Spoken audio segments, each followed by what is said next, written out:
know everyone's background. Matt, do you want to start? Sure. Matt Hogan. I'm the CIO of Bitwise Asset Management. We're a crypto asset manager, manage about $12 billion in assets.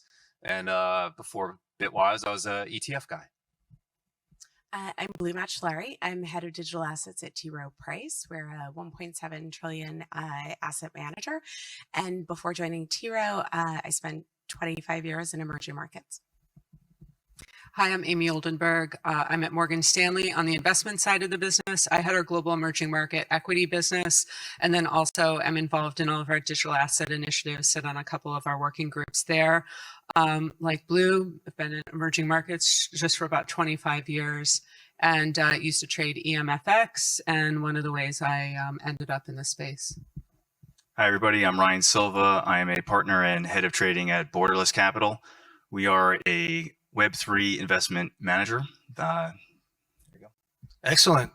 All right, so Ryan, we'll start with you. These are some of the weirdest markets. I think nobody expected what we've seen. We had an election that everyone noticed, and then we had a president come out and say, hey, we're going to make this country the crypto capital of the planet. You fast forward to today, Bitcoin is 25% down from its all-time high. Nobody expected this. Can you unpack, against these very favorable regulatory, initiatives and outcomes, what's going on in these markets right now? So, and again, all of these views are my own view, not the view of the firm. That being said, we're at a true inflection point in markets, right?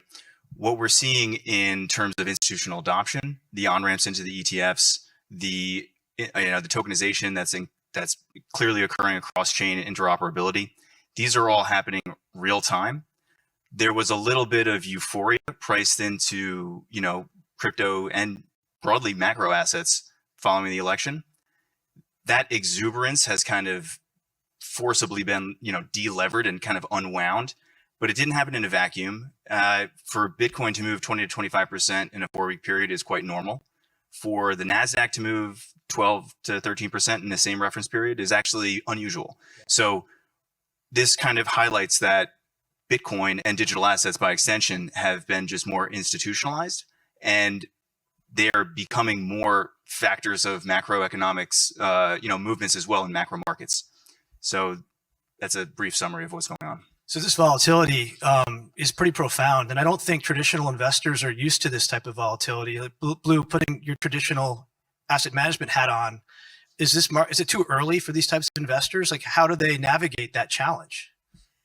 So yeah, I think we've seen unprecedented volatility across, not unprecedented, but extremely high volatility across all markets. And I think that one of the things is that it's nice to be able to look around and say, well, it's not crypto this time, folks, it's you guys. But I think that at least from my sort of putting my macro hat on, I think that we see a lot of the levers being pulled simultaneously in what seems somewhat familiar from an emerging market sort of structural adjustment perspective. And I think that it's a period of pain that we got through. And I think that we had a lot of great news on the crypto front. We had sort of announcement after announcement.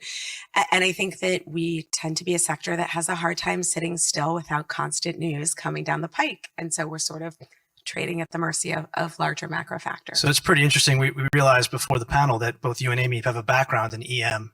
And so it makes sense. You're putting on your EM, paradigm against these markets, and it's not too crazy. Is that fair, Amy? Yeah, it feels totally normal. I mean, it's actually for people that have been in EM for 25 years, EM has gotten pretty boring, actually, relative to what we used to do years ago. I mean, waking up in the middle of the night, crisis overnight, trying to get out of positions, dump your positions down. And I'm not talking about the crypto market. This is like what we legitimately did. Sometimes we wouldn't be able to sell positions. You were trying to track them down. They were lost. They were being delivered by bicycle, and the bicycle messenger got run over in India. Like, this is the type of stuff that really happened. So I do think that there are similarities. It's why between us and then even others, we were talking about it earlier, you tend to see similarities and personalities that do well in these markets: derivatives, emerging markets, and what was our third one? FX. 24/7 markets, not really well regulated. All right, Matt, you famously called 200K by the end of the year with Bitcoin. Yep. We're a little far off from that right now. What gets us there? And what stops us from getting there? Yeah, look, I think we're going to get there. I still am very confident in that. What gets us there is there's a structural imbalance between supply and demand in the Bitcoin market. Bitcoin produces 165,000 new coins a year. Last year, ETFs bought 500,000. We think they'll do that again this year. Corporations bought 250K. We think they'll do that again this year. Governments could buy between 0 and who knows, 1,000,000 Bitcoin. So there's this structural mismatch between demand and supply, which means the only way that's met is by existing holders selling. And we think eventually this structural demand will overwhelm them. So I think that we'll get there. I think what's going on in the market right now is, as Blue mentioned, there's been an enormous amount of really good news. If we backed up 6 months and said there'd be a Bitcoin strategic reserve and the SEC would drop all its lawsuits and, we'd have a crypto czar, outrageous good news. We should already be at 200K. But there's uncertainty in the market, so that increases the amount we discount risk assets, so the market is down. It's just an opportunity. What could prevent us there is if we fall into a significant recession and the government doesn't blink and forces us to go through an austerity period, because that would keep pressure on risk assets. If we skirt the recession, or what I think will happen, if the government blinks in some way, then I think we'll be at 200K and maybe higher by the end of the year. That would be nice. So against this backdrop of regulatory de-risking, obviously you now have a new license on life where you can go out and you can start offering probably an entire new array of ETFs. How do you think about that? How do you think about offering that? And how do you think about your product expansion? Yeah, I mean, it's wonderful to finally be able to do what we wanted to do. It took 6 years to get our first ETF over the line. Now we can launch them relatively quickly. I think there's a huge scope of growth for ETFs. I think 2 or 3 of the largest categories haven't been tapped at all. As an example, we run the largest crypto index fund in the world. It's about $1 billion. I don't think in a $3 trillion market, there's going to be $1 billion indexed. I think it'll be 100x that. So I think you'll see index-based ETPs be significant. We think a lot about what you can do around Bitcoin itself. I think people haven't explored that. And then, of course, we look at select individual tokens that we think have strong communities and trading volumes and offer ETP exposure to that. But, you have to pick and choose. You can't launch everything. So we try to launch things into big TAMs or very vibrant markets. Got it.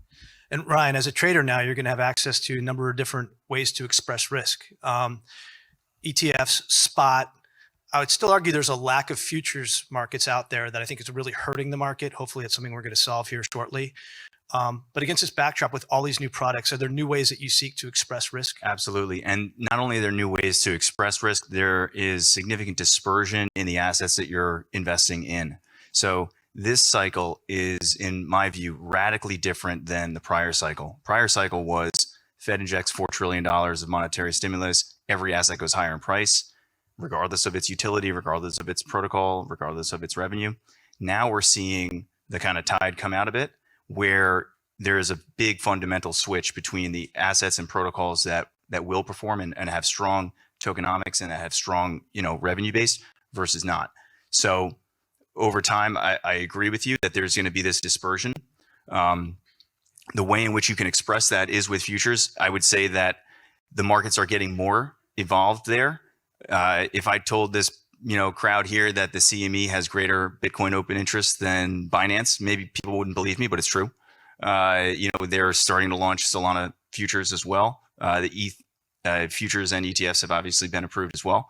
And there just is a growing, I would say, tailwind towards more product offerings.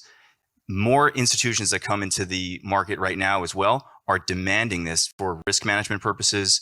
They're more sophisticated. They're using options. There's all nonlinear risks as well. Structured products are coming on. This is a massive transformation to where we were 3 years ago, 5 years ago, wasn't even heard of. And more broadly, what we're seeing is a compression in implied volatility. So 3 to 5 years ago, it would be quite normal to see Bitcoin trade at 120 vol, right? As more capital has come into the space, there's been greater liquidity, spreads have been tightening, more players. That has compressed realized volatility because we're becoming more institutionalized. And the offering set that investors are demanding includes a greater array of products. So it's spot, futures, options, all the above. Got it. So, and it sounds like fundamentals are actually going to start mattering for a change. Yes, I think we're really starting to see that now, and particularly what Matt just mentioned too. Post-election, the regulatory, climate was extraordinarily different than where it was.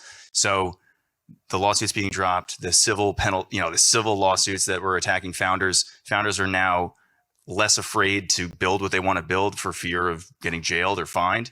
And that allows more capital to flow into projects. More clarity brings also, just the institutional crowd closer and closer.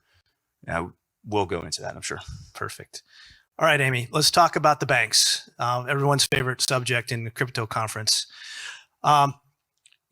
OCC came out, I think it was Bulletin 1183, that now said, hey, you guys can do custody. You don't have to necessarily ask us. You're allowed to do it.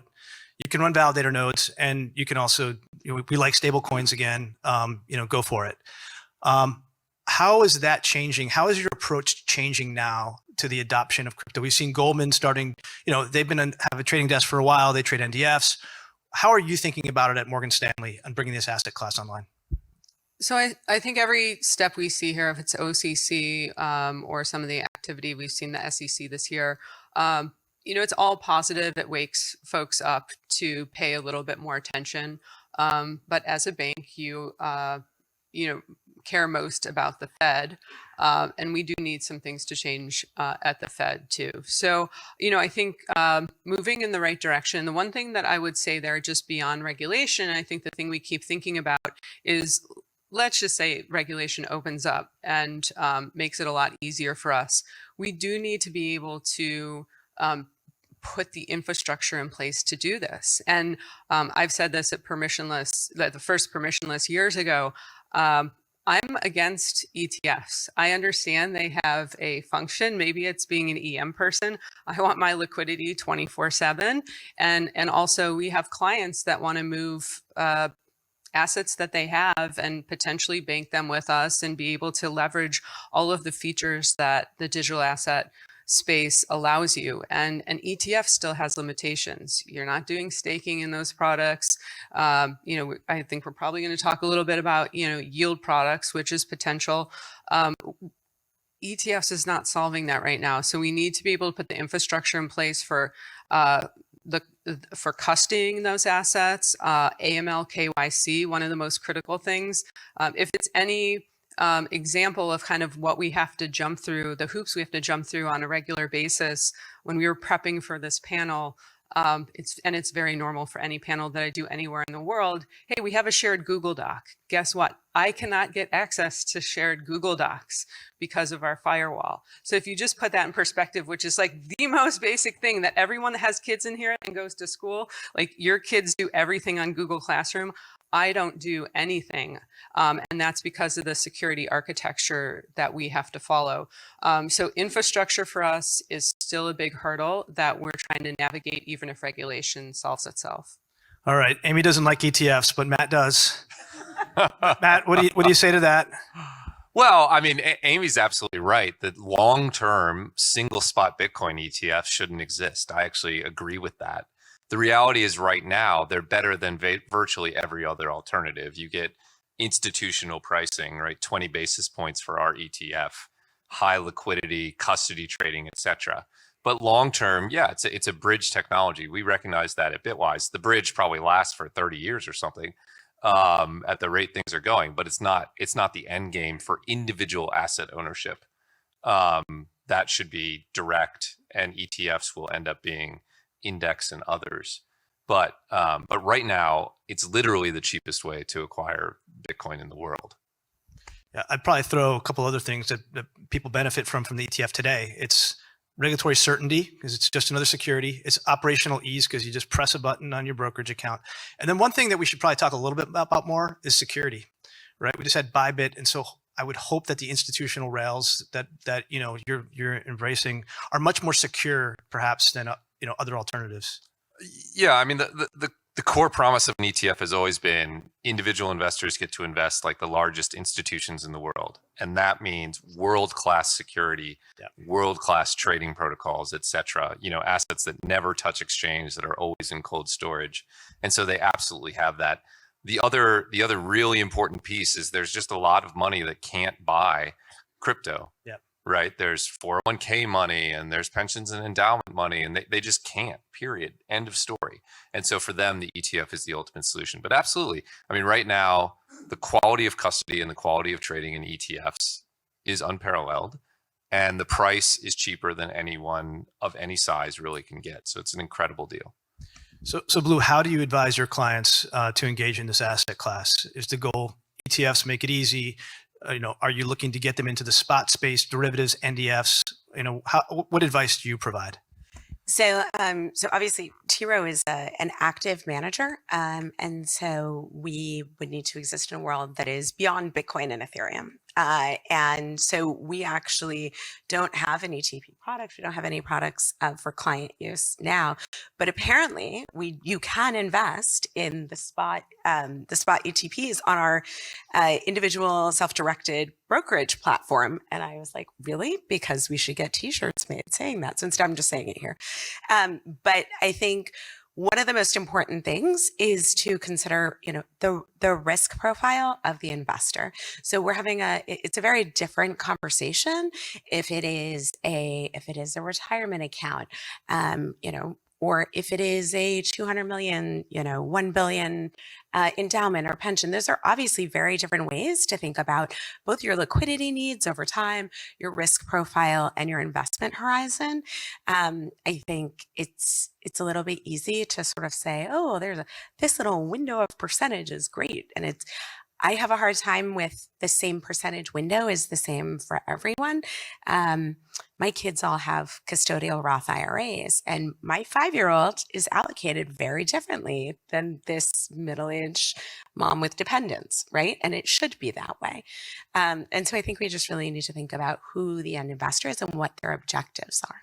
Sir. Yeah, I would just chime in there too, because what the ETFs have allowed, the Bitcoin ETF specifically, is a much more sophisticated investor base to come in, whether that's in a market neutral basis strategy that pairs it versus CME futures.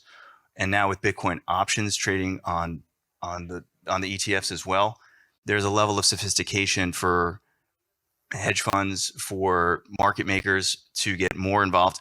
All that does is provide more liquidity into the space.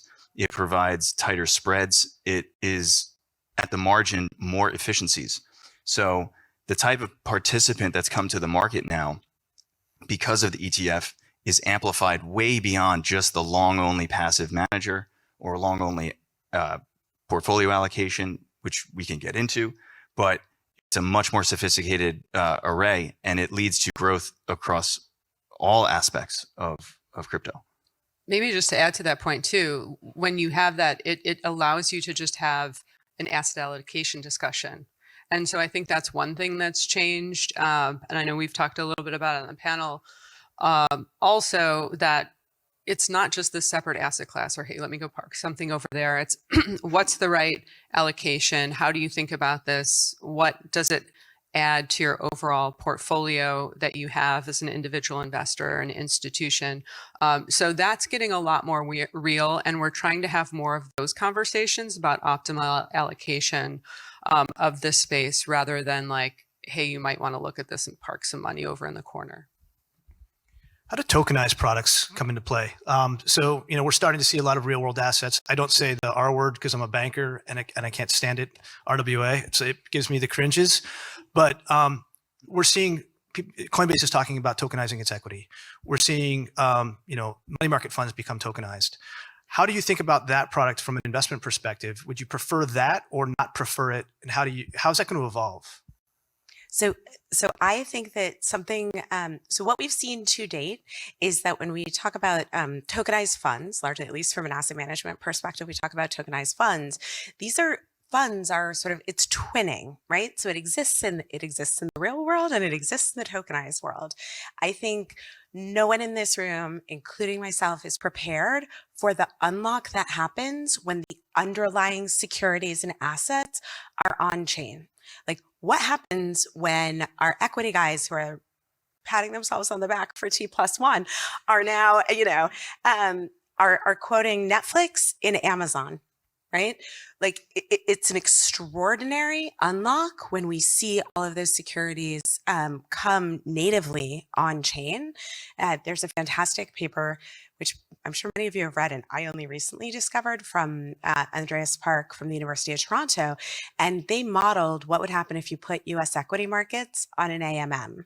And it's like a 30% reduction in transaction costs. It's insane. When I travel to India and the Middle East, and I'm trying to raise money for our funds, also, like, the only thing a lot of those investors want in these local markets is access to Tesla and Apple and every other big tech name, which is very frustrating. But you can see if you have, and I think that's been a big shift too. Like, the tokenized always started in the private side. Hey, well, these private funds will tokenize them and like offer secondary liquidity.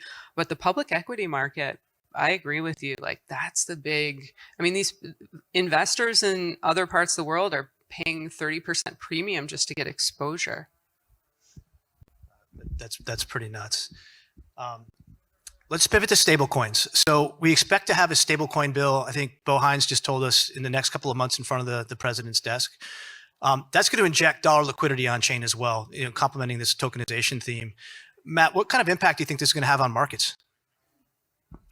I think it's a certainty that stablecoin legislation will get passed. Huge bipartisan support. I think it'll be great for the crypto ecosystem. It will bring more people into the ecosystem in a major way. I think the specific area that will benefit most are DeFi protocols, which will suddenly open up to a much broader array of audiences. It's like a giant onboarding mechanism into the market. So I suspect it will be net positive. I think it'll be good for layer ones. I think it will be spectacularly good for certain DeFi protocols. And it'll be good for equities that are playing in the space as well. So I think there's a lot to be excited about in the stablecoin space. And I take it one step further as well. Like, the United States is the epicenter of innovation, capital markets. We already have a $230 billion stablecoin head start on the rest of crypto, right? Stables are denominated in dollars. They buy treasuries, right? There is significant global demand for the dollar. I think that stablecoins are only going to grow in terms of adoption and in use. Amy talks about emerging markets. Oftentimes around the world, people just want a stable reserve of their own capital that they can custody themselves. That not is in a local emerging bank that could potentially fail or devalue. People want exposure to dollars. They want to be able to custody it themselves. So I think it's a huge unlock. And with the legislation that you've discussed, it puts the US at the forefront of clarity, which again will bring more capital on chain and allow institutions to really embrace this. We're seeing this in real time, right? Like, big names, big traditional names are coming on chain. I'd be hesitant to say names because I want to pick and choose, but like, private tokenized bond funds, it's happening right now. Private credit funds are coming online. These are huge amounts of capital that can be unlocked when you have greater clarity with regards to stablecoins. So I think it's, and put it this way, even with this 25% correction that we've seen in crypto market prices locally, in that same reference period, stablecoins are at their all-time high. Yep. Right? So stablecoins are already like 20% higher than the last cycle peak, right? Despite significant dispersion across Bitcoin and across alts. There is very clear demand for stablecoins, and also novel demand for derivatives of stablecoins, such as like tokenized synthetic dollar products as well. There are like synthetic cash and carry products. Yep. It unlocks an enormous amount of capital. Totally. Did you have something to say, Matt? Oh, I was knitting together the last 2 points. I think stablecoins teach us everything about where tokenization is going to take off. Yeah. Which is two places, and it's not where most of the media covers tokenization from. It's crypto native users and it's emerging market users. Because emerging market users, it's 10x better, and crypto native users just can't think outside of the crypto native space. I think if you're tokenizing products, you should be serving those two markets first, and only thinking about sort of wrapping around to more developed financial markets Second, I see a lot of people experimenting with like developed markets tokenization, but that's a big step for a traditional investor to make. So I think people can look at where stablecoins were adopted to see the route that tokenization is going to follow. Yeah. So today we have about 220 billion in US dollar stablecoins. It accounts for about 99% of stablecoins are dollar. I think traditional assets, in traditional markets, around 57, 58% of transactions are dollar. It doesn't seem like this 99% is going to stay there forever. To my friends from the EM space, like, do we expect to see additional non-dollar stablecoins emerging? I think you have to. So I do just generally think the stablecoin discussion right now is really underestimated how much momentum is picking up underneath the surface here on stablecoins. It could be really transformative, and even to Matt's point, like it could really start to build other things on top of this.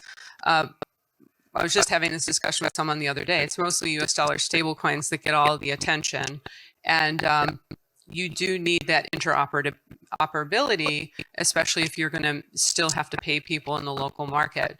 So if you're going to Argentina, if you're going to places in Africa, unless they want to transact in USDC or Tether or some other US dollar denominated stablecoin, which I don't think is going to happen, we're going to need more stablecoins roll out. But I think also there's a lot of discussion about, do corporates have their own stable coins? Do you kind of go back to back and you have interoperability between like different corporates or financial services companies that have stable coins? I mean, this is just a big discussion that's really starting to open up right now. Yeah, I think also I think we touched on the FX guys and crypto. It's like the dollar stablecoin does an incredible amount to facilitate cross-border payments for non-G7 currencies, right? So, I mean, if you want to do whatever, RG, HEI cross, I mean, the spread on that is a nightmare. But if you can go through the dollar stablecoins, you're reducing so many transaction costs and frictions. So I think that you see a lot of cross-border non-dominant currency like crosses happening through these, and then there have to be local on and off ramps, because there are still a lot of non-convertible currencies out there. But I think that it goes a long way to strengthening the dollar, and then I think we all finally see, and the powers that be finally get this. We found a huge demand. Yeah, totally. So I think the stablecoin bill is going to result in a massive injection of dollar liquidity on chain. I want to get your take on where it's going to go, but looking at the FX markets, those are $7.5 trillion a day markets. Most of them trade T+2. It's just a better product. So you got to think in time. That's where we're heading. But okay, so we're going to have all this liquidity come on chain. It's already at 200 billion. Probably good. I think it's going to go to about 500 billion by year end. Who knows where it's going to go? That's got to be good for alts, Ryan. Yeah, I think it's good for the market structure more broadly, right? We're seeing tremendous fragmentation in the market right now. We're based on certain exchanges now coming back that are now able to even offer certain alts. Before it was very, hostile in terms of what assets you can list. So by definition, more liquidity coming into markets on centralized and decentralized exchanges will help. When you really look at DeFi in general, and when you look at like kind of the core oil of like what powers DeFi, it's programmatic smart contracts that run. And at the end of the day, it's USDC or USDT on the other side of it, right? So whatever liquidity pool you're looking at, injecting another 250 billion, right, is going to have a better impact on that capital, right? It's going to have a better impact in terms of the liquidity. And in general, I think more liquidity will produce better price action in terms of like price transparency. The clearing price of risk to the upside and the downside will be just a little bit more transparent and robust. What we're seeing right now is market makers stepping away to a degree, cascading liquidations. This is very local in the past like couple of weeks. And that's because of the exchange, incidents that you've mentioned. And that causes fear. But when you have more liquidity coming on chain that is deployed into smart contracts, it operates much more smoothly. Right. But that yields come. I'm sorry, that stable. I got ahead of myself. Those stable coins are coming on chain for a couple of reasons. I think one is for capital preservation in the EM markets that we talked about. But the real driver is yield, right? Everybody wants yield. And so we're going to be in this environment, we think, where rates are going to be coming down potentially. But so Matt, how do you think yield is going to play into your philosophy and your product launch? And like, how does yield evolve in these markets and drive investor behavior? There's massive demand for yield. Yeah. Anything yield related attracts significant attention. That's been true in crypto for a while. It will never be more true than it will be in the next few years for the reason that you speak about. So as an asset manager, we think about what we can do in that space. There are a lot of things. I think a lot about yield on Bitcoin right now. And we get a lot of inbounds from very wealthy Bitcoin people trying to generate a few percent, and so we think a lot about that from a product perspective. I think, services that tap into the yield that is available in stable coins, which is still supply constrained market, are pretty exciting. And we think about that and how we fold that into fund opportunities. So I think it's one of the biggest product development opportunities for an asset manager. Can you talk a little bit about ETH? Because I've always thought that the ETH ETF is awful, because ETH's a wonderful product. It has limited supply, has smart contracts, and it has this thing called yield, but Gary didn't let us offer yield. So now that Gary's no longer with us, how do you go about restoring yield to ETH? Man, I didn't know this was an anti-ETF panel. They didn't put that in the title. It's great, but it's a great product, man. But the yield, how do we get the yield back? Look, I think we're going to get to staking in ETPs. We run ETH staked ETPs in Europe. They work great. I think we'll get to that here. It's slightly more complex because we're dealing with regulations from the 30s and 40s. So how you do yield in a grantor trust is like something for lawyers to figure out. But you can do it. You'll absolutely do it. I suspect it'll happen by the end of the year, but I don't know that. And I'm not speaking about our filing, just more broadly. You should be able to do it. You should be able to handle the liquidity constraints that come with it. I will say, I don't think it's transformative for ETH ETFs from an AUM perspective, because most people investing in an ETH ETF want 50% returns or 100% returns, and 2 or 3% is like nice, but not great. What we saw in Europe is that you got new flows when you launched a staked ETP, and the old ETFs didn't get new flows. So it switches where flows go and it increases them, but it increases it incrementally. ETH ETFs are going to end up being 10, 20, $30 billion products, but only when ETH gets its vibe back and people, it starts to benefit from all the stable coins and DeFi and tokenization and agentic AI that's taking place there. The staking will be nice, but it won't be transformative. Yeah, and I love ETFs, by the way, just pointing out the little thing about the yield that we'd love. But we'll get there. Let me push back a little bit on that, because I think when I talk to a lot of my traditional hedge fund peers, they say, I want two things. I want basis and I want leverage. Leverage is hard to come by. Basis, I kind of see. I don't know. My sense is that when you're able to trade total return against spot, and you can lever that up, that's going to be a really interesting basis trade for a lot of the traditional funds that are now coming in that aren't in the space today. Because if you go long and you're down 5% in a month, you're out at some of these big hedge funds. We're down or up in 5% in 5 minutes. Absolutely. So how do you think about basis? I think you're absolutely right. I do think I think it's imperfect, right? I think it's imperfect and becoming more perfect, and that's a part of the stack that uses the fund, right? Right now, it's really long-term, long-only investors who want exposure to this asset. That's it. And you're talking about these other pieces that are part of the ETF stack. So right now, those won't come in, and so AUM is lower. But but again, we will get there. I think we will get there.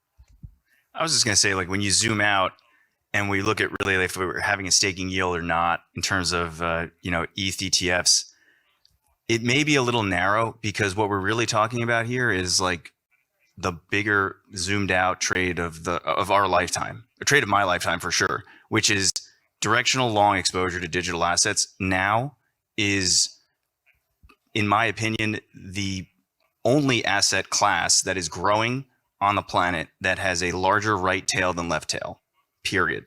I can't look at stocks, bonds, commodities, FX and say something similar. And we have just experienced massive tailwinds that were previously significant headwinds. So a 3% staking yield annualized is meaningful. but for a very sophisticated investor who's probably already doing that on chain anyways, right?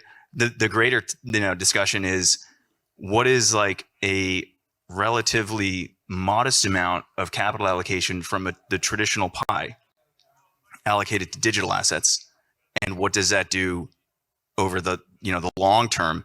And when I say long term, I'm also including the demographic consideration here, which is in 15 years from now, there's going to be one of the largest wealth transfers of a generation that is going to come down, and it's going to come down from retirees and baby boomers into young professionals right now who are going to be at senior leaderships in various organizations, very comfortable with digital assets, very comfortable with implementations, very comfortable with risks that are associated with them.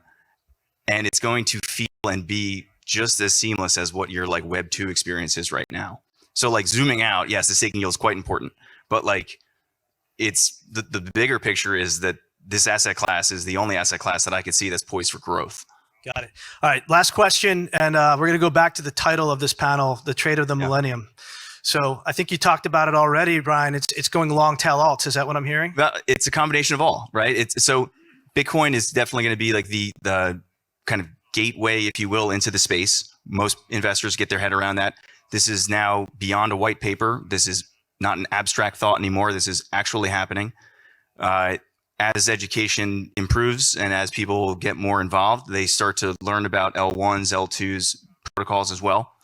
So it's a risk appetite there, but certainly there's empirical evidence to support that even a modest allocation to digital assets improves the Sharpe ratio of an overall portfolio of traditional stocks and bonds.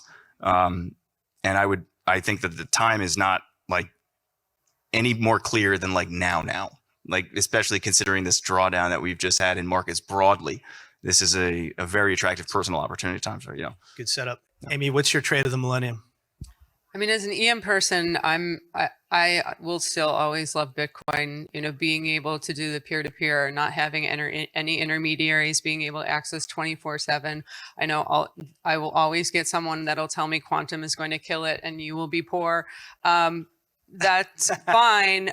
It's just, it's still for me, one of the purest and clearest trades out there. I do believe in the whole, the whole digital asset space though. And I do think there's so many opportunities from ETH and everything that's being built on that, all the way down to the stablecoin solution. So, I think there's more than one trade here. Bring it into every aspect of your portfolio and really learn the underlying technology.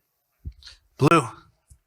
So I think that I also, coming from a macro, very distressed debt background in EM, like Bitcoin just resonates with me, and it's what brought me into this space. I was like, I get it. I know what a sovereign balance sheet should look like, and I know what it should not look like. But I actually think that it is a diversified multi-token exposure across the board. Yes, Bitcoin heavy, but exposure across alts. And Matt, sir. Yeah, the way I invest is that, my own capital, mostly in index funds in crypto. I will say, the setup for Bitcoin, as mentioned, is just so good. We have chopped off all the existential risk. The last one was that governments might ban it, and somehow we co-opted governments, which is mind-boggling even to me to this day. I don't know if they know it happened, but it did. So I think we're left only with sort of the tail on the right. I think it's beautiful, but I'm excited about everything in crypto as well. Awesome. Me too. Well, please join me in thanking the panelists.